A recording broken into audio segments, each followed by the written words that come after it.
This is 6 News at 5. Right now on 6 News at 5, when minutes count, do you have to wait to file a report if your child goes missing? We verify the law in a story every parent needs to see. And a rash of airport car thefts. Why some drivers say you're not as protected as you might think. And we're staying weather aware tonight as meteorologist Jordan Derensberg continues to watch the radar for anything that could impact our area.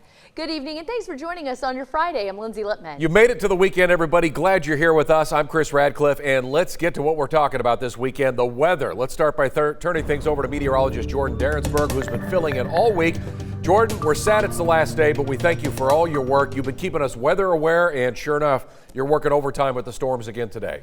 Oh, yeah. Thank y'all so much for having me, Chris, Lindsay, and everybody across Central Texas and the Brazos Valley. We are seeing a few light showers and some pop-up storms over portions of Freestone and Leon counties. Also portions of Robertson County seeing some of that storm activity. But as we zoom things out a little bit, we do have some severe warned storms in and around the Del Rio area, just across the Rio Grande, and another severe warned storm just south of I-10. But look at all of this in and around the Houston area. Quite a bit of thunderstorm activity for those guys, but I think we've dodged a bullet for the time being, but we still got to go through tonight, especially through 8 p.m. where we have this severe thunderstorm watch for our counties in the Brazos Valley.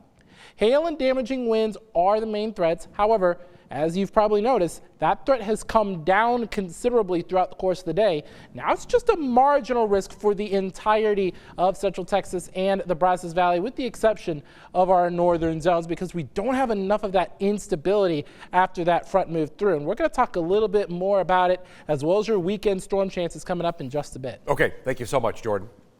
Now it's time to take a look at the severe weather that stretched through the nation. Here's some scenes from Ohio, Indiana, and Lindsay, even North Texas. Yeah, it looks pretty bad. A tornado ripped through a city in Ohio, killing at least 3 people and leaving a path of destruction. Yeah, horrific videos. Similar pictures from Indiana. Just fields of debris, really, that was left behind by the storm, and homes that were just torn apart. Now, fortunately, no deaths have been reported here, but nearly 40 people were hurt. And damaging hail through Denton County here in Texas, and you can see baseball-sized hail. The National Weather Service is also tracking an EF0 tornado in Frisco on the other side of Dallas.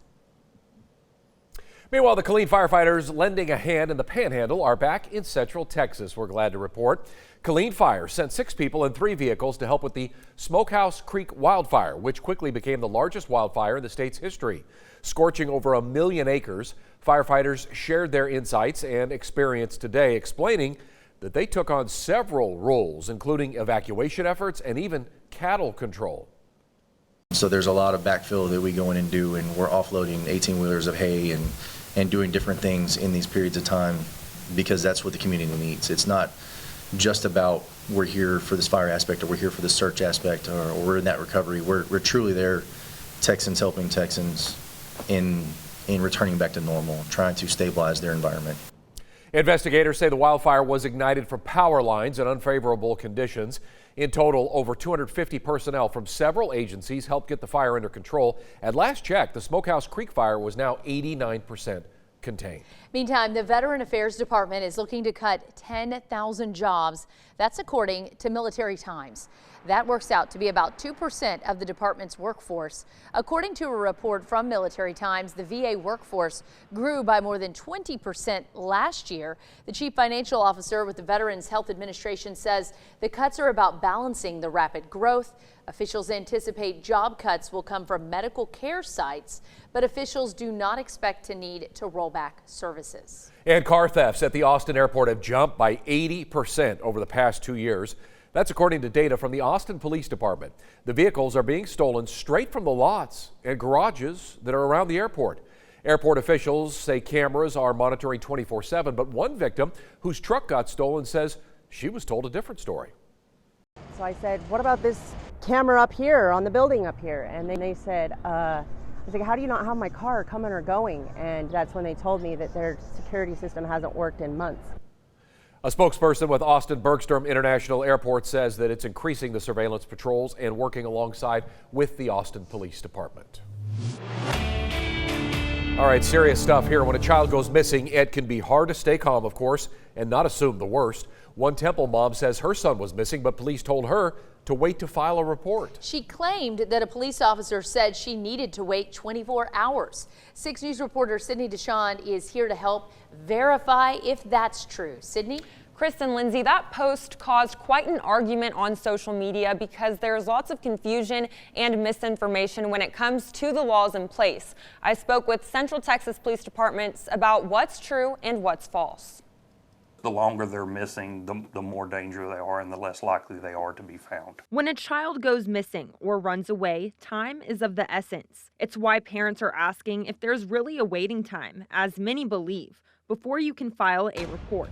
So let's verify. What does the Texas law say about when you should file a missing child report? Our sources are the Hewitt, Temple, and Waco Police Department. The Central Texas agencies we spoke with begin looking for a missing child as soon as a parent reports it. We're immediately going to start an investigation. For Waco Police, there are policies in place. We have to create what's called a Form 8 and enter them into our system within 2 hours of getting that report. Parents waiting to report their missing child is a common misconception. Here at the department, we don't tell people to wait. There's been chatter online about parents needing to wait 24 to 48 hours before calling. There's no rule, I guess the 24-hour or 48-hour rule that I keep hearing people throw around. I really think it's TV shows, these little crime dramas. That's just random numbers that come up and people just take it as fact. Assistant Police Chief in Hewitt, Heath Vanek, is a parent himself. He encourages parents to download tracking apps on their child's phone. They're not going to go without a phone. You can put those apps like Live 360 or even Find My iPhone. So we can verify the waiting period is a myth. Parents should file a report immediately. We always try to act swiftly and efficiently to locate them as soon as possible. You also do not have to wait any amount of time to report an adult as missing. The adults are loved by family as well, so we want to find them as well. Now, when filing a report, police departments encourage parents to have an updated photo of their child and give as many details as possible to them. Chris, Lindsay. Okay. Yeah, those minutes are precious. Thanks so much, Sydney.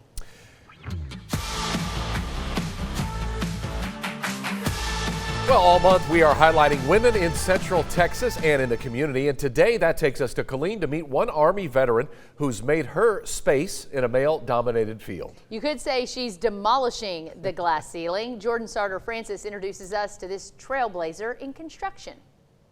When we go to pre-construction or pre-bid meetings, most of the time, I'm the only female, and I'm definitely the only black female there. Mikhail Gray is a retired United States Army combat veteran with a 25-year service record.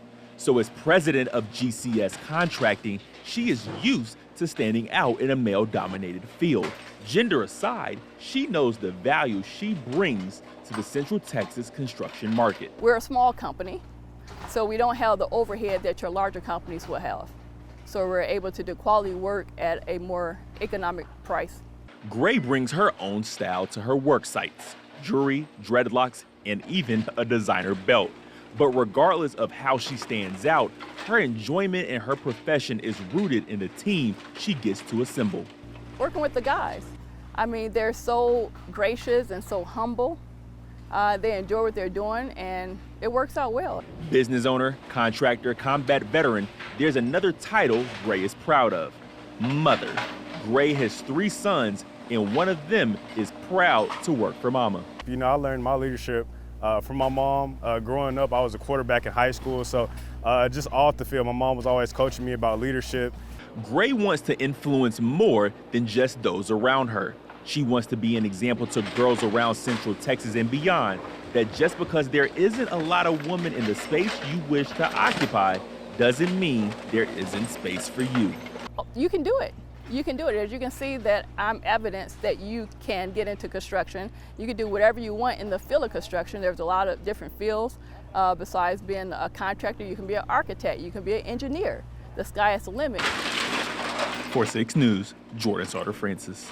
Meanwhile, from McLean Stadium to football's biggest stage, a Baylor graduate and former Bears athletic trainer shares her story about her time on the sidelines at the Super Bowl for the Kansas City Chiefs. Bryn Johnson received her master's in athletic training back in 2018 from Baylor and was part of the first program cohort in university history. After time at Marlin ISD and a 12-month stint in Harvard's sports medicine program, she turned her attention to the NFL. And after an internship with the Lions, she sent her resumes out to 6 teams. And when she got a call back from the Kansas City Chiefs, she took their offer. And just last month, had the chance to live out her passion on football's biggest stage at the Super Bowl. Tonight, only at 6, we're going to share more on her journey, so don't miss that. All right, coming up, how veterans are using art to heal and recover from injuries. I don't necessarily know if they're actually going to protect your eyes for the eclipse. Plus, don't stare at the total solar eclipse. We'll keep saying it as long as everybody hears it. We'll have 3 things to know about eclipse glasses.